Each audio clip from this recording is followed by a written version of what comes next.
Voilà, merci beaucoup, Pius Romain Roland. Après lui, il y aura des pasteurs qui vont s'en suivre pour parler de la succession dans les églises. Alors, India Ilunga, il vient de Sakania. Il est ici, il dit qu'il est hyper branché pour suivre Pius. Il y a encore au niveau de Tanganyika, vous êtes très nombreux. Pius n'est pas que du Katanga, c'est un Pius congolais. Ah oui, Parce que là, je commence à voir la question des Katangais. Oh, Pius. Voilà, Pius, bienvenue. Merci, cher confrère. Alors, je vous ai annoncé depuis le matin qu'on devait certainement vous recevoir. Il y a des gens qui disent qu'avant de nous déplacer, on aimerait d'abord suivre Pius. Heureusement, vous êtes venu. Pius Romain, révision constitutionnelle. Les gens se posent des questions et disent, mais Pius, lui, n'est pas constitutionnaliste. Qu'est-ce qu'il va nous donner de plus? Merci beaucoup, cher confrère. L'interprétation de la Constitution ne nécessite pas nécessairement être constitutionnaliste. La compréhension et l'interprétation de la Constitution est donnée à tout intellectuel. Sauf que ce qui m'oppose, c'est que je n'ai pas le mandat de légiférer. Mais je comprends les dispositions constitutionnelles en tant qu'intellectuel. Et l'avantage que j'ai, c'est que j'ai passé beaucoup de temps au Parlement.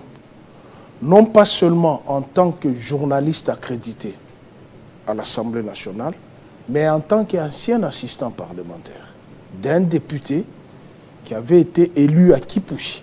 Je parle de Jacques Chechabakambe, qui a été membre de la commission PAJ. Donc, et lui aussi, en tant que juriste, ancien bâtonnier du Katanga, j'avais toute la latitude de comprendre la matière juridique. Et ce qui a fondé même mes convictions d'aller poursuivre les études de droit. Mais la Constitution n'est pas une fatalité en soi. Elle est facile à comprendre, très très facile à comprendre, si on s'y met avec un cœur des républicains. Vous avez parlé de la révision constitutionnelle ou du changement de la Constitution. La révision constitutionnelle est possible, puisqu'elle a déjà subi quelques révisions, quelques modifications. En 2011, notamment les articles 71. Avec le Tundu, là? Pas seulement avec le Tundu, là. Il y avait Tchibangu Kalal. Il y avait les articles 71, les articles 110, les articles 126, les articles 149, les articles 197 et l'article 150 et 151 qui avaient été déjà modifiés. Et quand tu prends par exemple l'article 71, avait été modifié. Pourquoi? Puisque nous avions 2 tours. Ça, c'est beaucoup plus facile à comprendre. Nous avions 2 tours à la présidentielle. Le premier tour, si vous n'avez pas la majorité absolue, vous allez au second tour avec les challengers qui vient juste après vous. Mais on a compris, c'est parmi les motivations qui a fondé la modification de cet article, on a compris que les élections nous prennent beaucoup d'argent par rapport au développement. Et nous sommes en retard. Je donne les cas. Avec les élections frauduleuses ici, ça nous a pris plus d'1 milliard. Frauduleuses? Oui, frauduleuses. Ça, il ne faut pas se leurrer. Eux-mêmes le disent dans leur camp. Il y a ceux qui avaient des machines. C'est un vote à domicile qui s'est passé. Et vous arrivez dans plusieurs, je ne veux pas revenir, dans plusieurs provinces où on criait « Mouyibi, il n'y a rien à faire », mais on se targue 73%. On se pose la question. Et on s'est dit il y a eu des erreurs qui ont été commises. Le gouvernement n'était pas efficace. Alors sur base de quoi on peut s'attirer ces genres de projets? Je dis que c'était une élection frauduleuse. C'est connu de tout le monde. Même la communauté internationale le sait. Tout le monde le sait que c'était une communauté. Imaginez, voulez-vous, cette élection nous prend $1 milliard au premier tour. Et s'il y avait l'article 71, si elle n'avait pas été modifiée, on serait au second tour. Ça nous prend à peu près une affaire de 500 millions ou 700 millions. Or, avec cet argent, si vous regardez à l'heure actuelle ce qu'est devenu Kinshasa, il y a des routes qui demandent 1 million sur 1 kilomètre. Voilà pourquoi ils veulent réviser la Constitution. Non. Aller peut-être au niveau des élections présidentielles au second degré. Non. Mais tout ça, ça pourra aller dans ce sens-là de la révision de l'article 130. Il faut qu'il y ait la nécessité et l'opportunité de changer. Il n'y a pas la nécessité et l'opportunité. Et il n'y a pas la nécessité. Pourquoi? Parce que lorsque vous lisez l'article 219, je ne sais pas si vous disposez de cet article. Lisez, oui. On vous dit aucune révision ne peut intervenir pendant l'état de guerre, l'état d'urgence ou l'état de siège. Or, nous sommes pendant l'état de siège. Donc, on ne peut même pas en parler, on ne peut même pas évoquer. Les érudits et ceux qui ont appris le droit, en cette période ici, où nous avons cette situation qui est atypique à l'est de la République démocratique du Congo, on ne peut pas évoquer la révision de la Constitution. Puisque l'article 219 le tienne à la gorge. Voilà. Mais la même Constitution prévoit les mécanismes de révision. La même Constitution. Je vais vous revenir. Lorsque vous remontez avec l'article 219. Je vais vous revenir, il y a un monsieur qui nous suit, il est à Kinshasa. Il nous dit que vous lisez l'article 217. Quel est votre avis? Ce qui dit quel est l'avis de votre invité. Je vous reviens. Juste 3 minutes. Bon, moins de 3 minutes. 1 minute. Tamboa, héritier, bienvenue pour la livraison téléformation. Merci beaucoup Jean-David Kilolo.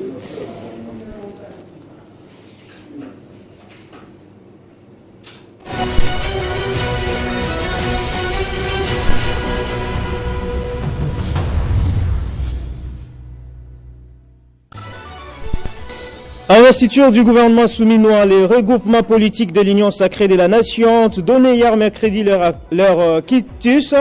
L'accord a été exprimé lors d'une concertation avec le président de l'Assemblée nationale, Vital Kamerhe. Crise à la Chambre haute du Parlement, le sénateur Jonas Mukamba, 93 ans, veut diriger le bureau provisoire du Sénat et informe l'opinion qu'il convoquera la plénière pour des matières restantes, alors que le président du bureau d'âge, Pascal Kindwelo, 85 ans, annonçait dernièrement la même chose à la presse. En justice, 53 prévenus au total sont cités à comparaître ce vendredi devant le tribunal militaire de Kinshasa-Gombe sur l'affaire coup d'État manqué il y a 3 semaines. Au Palais de la Nation, ils sont accusés, entre autres, d'attentats, terrorisme, association de malfaiteurs et autres. En dehors de nos frontières au Maroc, l'alcool frélaté ravage la population. 8 personnes sont mortes et une centaine d'autres hospitalisées, certaines dans un état grave. Les faits se sont déroulés au nord de la capitale Rabat, selon les informations. C'est le 2e drame de ce genre en seulement une semaine. En Europe, le président russe met en garde les pays occidentaux pour leur soutien à l'Ukraine. Vladimir Poutine menace de livrer des armes à des pays tierces pour frapper les intérêts occidentaux. Il l'a dit hier mercredi lors d'une interview avec les agences de presse. En sport pour finir, les léopards de la RDC affrontent les lions du Sénégal à Dakar ce jeudi. Au stade Abdoulaye Wade de Diamniadio, ces derby de haute intensité entrent dans le cadre de la 3e journée des éliminatoires de la Coupe du Monde 2026. On reste ensemble, mesdames et messieurs, l'actualité vous revient dans moins d'une heure. Dans l'entretemps, 50 bonjours se poursuit avec Jean-David Kilolo. Retrouvez toute l'actualité en continu sur www.tele50.cd. Voilà, merci beaucoup. Alors, 217, Pius Rouen. Merci beaucoup. Et je savais que cet article devait revenir puisque il fait l'objet d'une incompréhension absurde et abjecte de certains Congolais. Puisque cet article, si vous prenez l'article 69 de la Constitution, ça c'est le droit comparé, hein? Lorsque vous prenez l'article 69 de la Constitution du 24 juin 1967, c'est presque la même chose. Pourquoi cet article d'abord est mentionné ici? Puisque nous sommes membres des organisations africaines. Ça dit quoi l'article 217? L'article 217 dit ceci: la République démocratique du Congo peut conclure des traités ou des accords d'association ou des communautés comportant un abandon partiel des souverainetés en vue de promouvoir l'unité africaine. Quel est le danger de cet article? Oui, mais parce que si je vais dans le droit comparé... Mais pour eux, ils disent... pour eux qui? Pour ce téléspectateur. Si vous prenez... Et certains, ils disent que c'est dangereux. L'article n'est pas... C'est une manière de vendre le pays. Mais quand je prends l'article, j'ai 4 constitutions ici. J'ai la loi fondamentale, l'avant-indépendance, j'ai la constitution du 1er août 1964 de Louloabourg, j'ai la constitution du 24 juin 1967 et j'ai la constitution du 18 février 2018, ici, dans ce livre. Okay. Lorsque je prends l'article 69 de la constitution du 24 juin 1967, l'article 69 dit exactement ceci. En vue de promouvoir l'unité africaine, la République peut conclure des traités et accords d'association comportant abandon partiel de sa souveraineté. Ça, c'est depuis 67. Ça, c'est 67. C'est 67. Mais le Congo est sous Mobutu. Sous Mobutu. Et qui sont les co-rédacteurs de cette constitution? Il y a le père de l'actuel chef de l'État et il y a Marcel Yaou, parmi les co-rédacteurs. Est-ce qu'à cette époque-là, depuis 67, jusqu'à la rédaction de l'article 217 en 2005, il y a eu vente de la République démocratique? Ça, c'est l'article 69, je parle de la Constitution de 67. 67, puisque la Constitution de Louloabourg n'avait été pas promulguée ni mise en musique, puisque il y a eu un coup d'État, le 24 novembre 65. Il y a eu un coup d'État. Mais après le coup d'État, il y a eu la Constitution de 1967 rédigée ici en Maintenant, pour le moment, on peut réviser cet article 217? On ne peut pas réviser, je vous ai lu l'article 219. L'état des sièges. Nous avons l'état des sièges, on ne peut même pas en parler. Alors s'il faut... C'est sur une partie du territoire. Mais nous sommes dans un état des sièges, c'est la République démocratique du Congo. C'est sur une partie, ce n'est pas l'ensemble. Mais la guerre n'a jamais été dans l'ensemble du pays, c'est toujours quelques parties. Nous sommes sous état de siège. Ceux qui sont sous état de siège ne sont pas congolais, ne profitent pas de cette constitution. Donc cette constitution va s'appliquer sur une partie de la République qui n'est pas dans un état de siège. Là où il y a l'état de siège, cette constitution va commencer à s'appliquer. Hein? Alors, c'est ça la barbarie. Oui, ils peuvent alors enlever l'état des sièges. Mais vous allez enlever comment? Non, changer l'état des sièges pour aller vite à la révision constitutionnelle.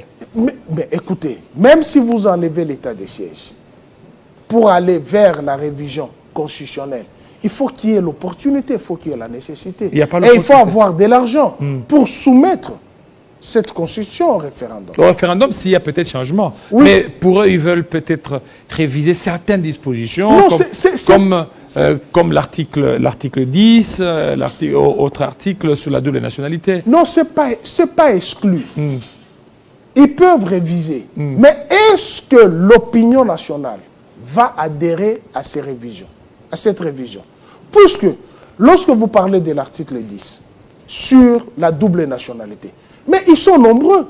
Le chef de l'État lui-même a reconnu. Maintenant, ils veulent que ce soit officiel au lieu de se cacher. Mais au lieu d'abord que cela soit officiel, ils doivent d'abord s'amender, puisque là, maintenant, nous avons les étrangers qui nous dirigent. En violation, puisque le chef de l'État lui-même avait reconnu devant la caméra de notre consoeur Paulette Kimuntu, ils étaient 5, que leurs épouses sont des étrangères et leurs enfants sont des étrangers. Non, ça c'est autre chose, oui. Non, ce n'est pas autre chose. Il fallait d'abord... Ça, c'est la norme. La Constitution, c'est la norme. Il faut se conformer à la Constitution. Ce n'est pas comme un chrétien qui commet un péché, qui est dans une église, qui commet un péché, et il va chez le pasteur ou chez le cardinal ou chez le pape, il dit, mais Seigneur, voudriez-vous changer la Bible, l'adapter à mes péchés? C'est abject. C'est à nous de nous conformer à la Bible. c'est à ceux qui sont au pouvoir de se conformer à la Constitution. La Constitution ne pose pas un problème. Il y a un problème d'hommes qui ne comprennent pas la Constitution. Alors, s'il faut aller dans l'optique du changement de la Constitution, comme il prévoit de changer la Constitution, il y a 3 facteurs pour arriver à changer la Constitution. Premier facteur, il faut qu'il y ait un nouvel État. C'est-à-dire, vous créez un nouvel État. Vous créez une nouvelle République, à vos risques et périls. Deuxième facteur, il faut qu'il y ait la transition politique. C'est-à-dire, toutes les forces politiques et sociales se mettent d'accord que rien ne va, comme maintenant là, rien ne va. On sursoit tout, toutes les institutions tombent. Et troisième facteur, soit il y a la révolte, soit il y a la révolution, soit il y a la rébellion, à vos risques et périls. Puisque c'est anticonstitutionnel. Troisième facteur. Et en ce moment, lorsqu'il y a la révolution, toutes les institutions tombent. On recommence à zéro. Par exemple, lorsque Mobutu avait fait le coup d'État, toutes les institutions sont tombées. Il a paralysé le président de la République. Et là, ça ne va pas arriver. Ça ne peut pas arriver. La République démocratique du Congo ne répond pas de ces 3 facteurs. Vous avez la révolution de 1996 qui a porté Mouzé au pouvoir. La constitution de 67 est tombée. Mais ceux qui veulent maintenant changer la constitution, ils sont l'émanation de cette constitution. C'est-à-dire qu'ils vont se faire un coup d'État eux-mêmes. Et le danger, c'est lequel? Lorsqu'on change la constitution, toutes les lois organiques tombent. Toutes les lois tombent puisqu'on doit recommencer à zéro. Puisque toutes les lois organiques sont l'émanation de cette constitution. Donc ça n'est pas facile. Hein? Non, ça c'est pas facile. C'est facile à parler. Et vous voyez cette chambre triquée de fraudeurs. Non, toi aussi, ça c'est fort, ça il ne faut pas... Non, c'est une réalité. Ce sont des fraudeurs. Et il y a celle même qui a dit... Non, j'aimerais que vous employiez des présumés peut-être. Non, je ne peux pas employer des présumés puisque... Non, parce que vous n'avez pas toutes les preuves qui sont non, puisque eux-mêmes ou elles-mêmes, vous avez suivi l'émission de notre confrère Floride, celle qui a parlé, qui a donné même de l'argent à la Cour constitutionnelle. Et qui a suivi même... Oui, mais ce n'est pas tout le monde. Mais oui, c'est pas tout le monde. Même si, vous savez qu'au Kenya, il y a eu fraude dans un bureau. Toute l'élection avait été annulée. La fraude corrompt tout. C'est ça, c'est un principe juridique. La fraude corrompt tout. Alors que vous savez qu'il y a eu fraude aux législatives, qu'est-ce qui ne sous-entend pas que à la présidentielle, il y a eu aussi fraude? Puisque ça s'est passé le même jour. Donc, ne pensez pas que ceux qui parlent de la révision constitutionnelle ont raison, ils n'ont pas raison, puisque l'article 219 nous tient à la gorge.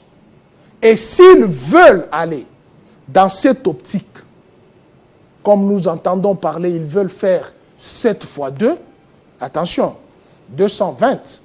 Oui, mais ils veulent aussi aller changer peut-être le mandat.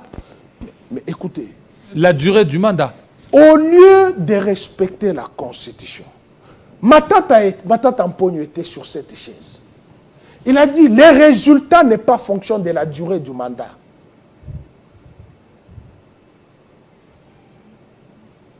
Est-ce que tu comprends ce que je dis? Il faut qu'il y ait des résultats. C'est les résultats qui va faire en sorte que vous soyez accepté. Ce n'est pas la durée du mandat. Ce n'est pas en s'éternisant au pouvoir que vous allez faire croire aux gens. Attention, le pouvoir use. C'est les résultats. Les Congolais ont besoin des résultats. En un laps de temps, on peut donner les résultats. En un laps de temps. Mouzé a donné les résultats. En 3 ans. Mouzé a donné les résultats. Mais ici, on n'a pas besoin de donner les résultats. Ici, on a besoin des gens qui veulent amasser de l'argent pour leur survie après le pouvoir, qui justement ne construisent pas au Congo. Ils ont des maisons outre-mer. Alors, quand vous voulez changer le pouvoir, vous voulez changer le mandat, vous voulez vous éterniser au pouvoir, vous voulez mourir au pouvoir, alors que hier, vous étiez le prince ou le chantre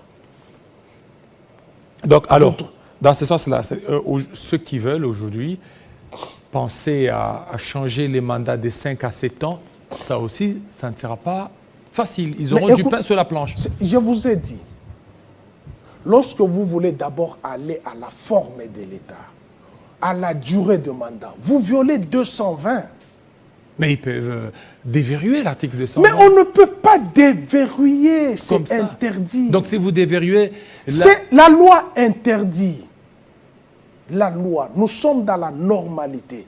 Nous sommes dans la République, le bien commun. La République, c'est le respect des normes. Nous ne sommes pas dans une monarchie où tu te réveilles le matin, tu décides.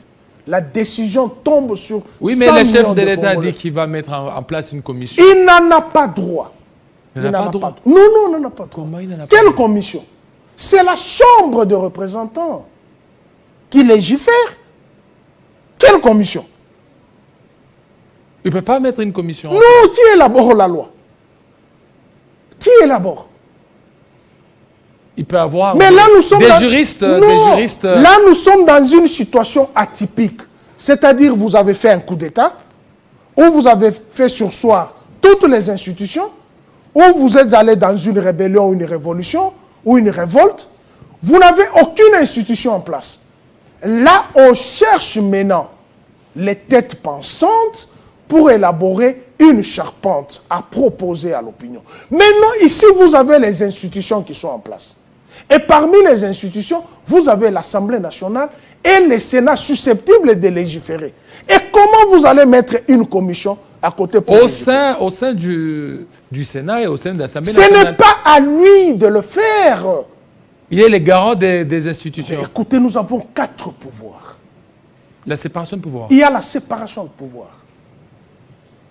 Attention, le pouvoir arrête le pouvoir. C'est là où nous disons que nous sommes dans une dictature.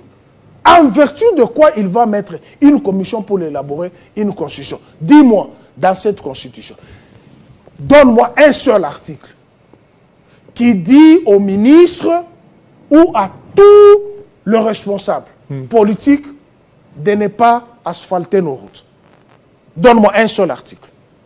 Donne-moi un seul article qui dit ne payez pas les fonctionnaires les 15, ou les 20, ou les 30. Et ce qui est aberrant, j'avais suivi l'émission du chef de l'État avec nos 2 consoeurs, il parle de la proportionnalité.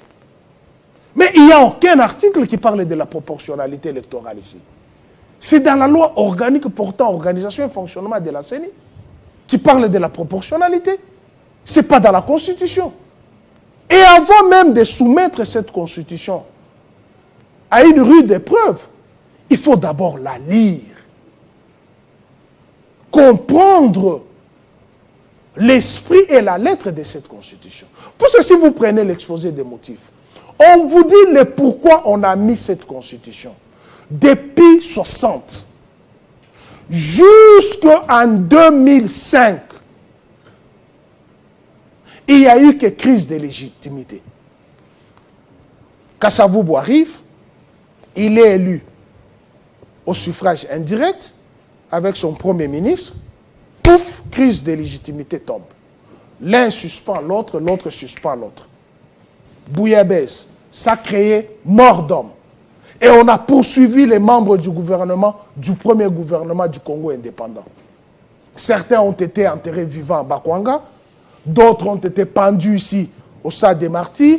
Nombreux ont fui, notamment le père d'André Claudel Loubaya, Guillaume Loubaya, qui avait été assassiné, le père de Muzungu, de Nyangara, et Lengesa, le père de Abeti Masikini. Tous ces mondes-là, les compagnons de Mouzé, les Pierre Moulele, ont été pourchassés.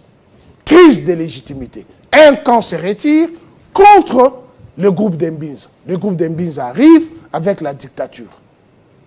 Et il y a eu succession de gouvernements. Il n'y a pas eu la démocratie, il y a eu dictature. Pouf, il y a eu suspicion. Un autre groupe se révolte. 96, pas même 96, 1982, un groupe se détache d'un père. C'est ce groupe-là de l'UDPS. Puisqu'il y a eu frustration. Papa multipartisme 90, nous avons passé 7 ans de transition, de disputes entre Mobutu et Tshisekedi. Qui sera président de la République, qui sera Premier ministre. Nous avions eu 2 constitutions ici, nous avons eu 2 gouvernements, nous avons eu 2 monnaies, nous avons eu 2 parlements. C'est dans cette crise-là, 96, Mouzé arrive. Et les autres contestent, les anciens Mobutistes contestent.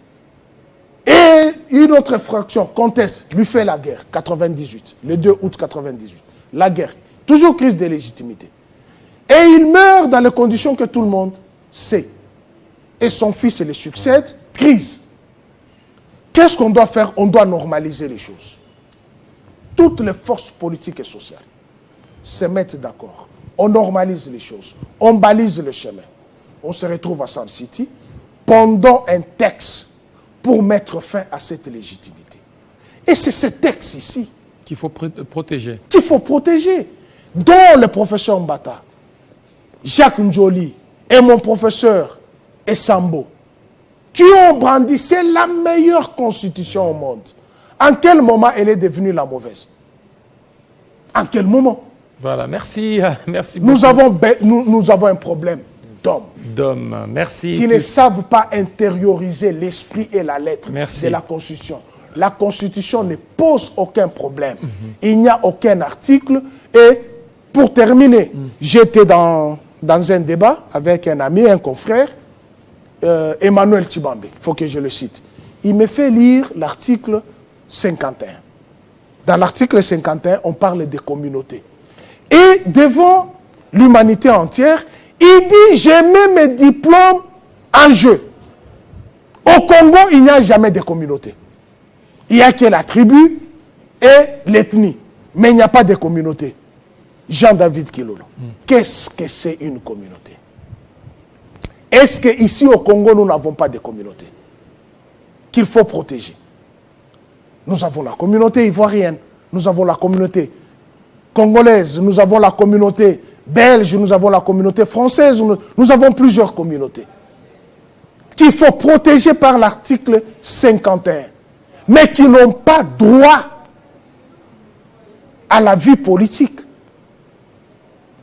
Et même nos tribus constituent des communautés. Voilà, merci. Dans une autre province. Voilà, merci. Et voilà une mauvaise lecture de la Constitution, puisque dans leur tête, ils veulent se pérenniser au pouvoir et ils accusent. La Bible, c'est comme un musulman qui commet un dégât, il accuse le Coran. Un chrétien, vous êtes pasteur, commet le péché, il accuse la Bible. Merci beaucoup, ça, c'est un faux débat. Pius Romain, pour cette belle analyse, très appréciée par nos téléspectateurs. De partout, ils ont beaucoup apprécié, ils ont dit, Monsieur Pius Romain a tout à fait raison. Ça, c'est selon eux. Il y a d'autres aussi qui se sont opposés. C'est la démocratie. Ceux qui sont opposés, merci. Je préférais qu'on soit sur un plateau de télévision, on en débatte, puisque c'est une question de vie ou de mort, de changer ou de réviser les Merci beaucoup. Merci beaucoup. Le problème des successions dans nos églises, c'est avec Moukoua. Tout de suite.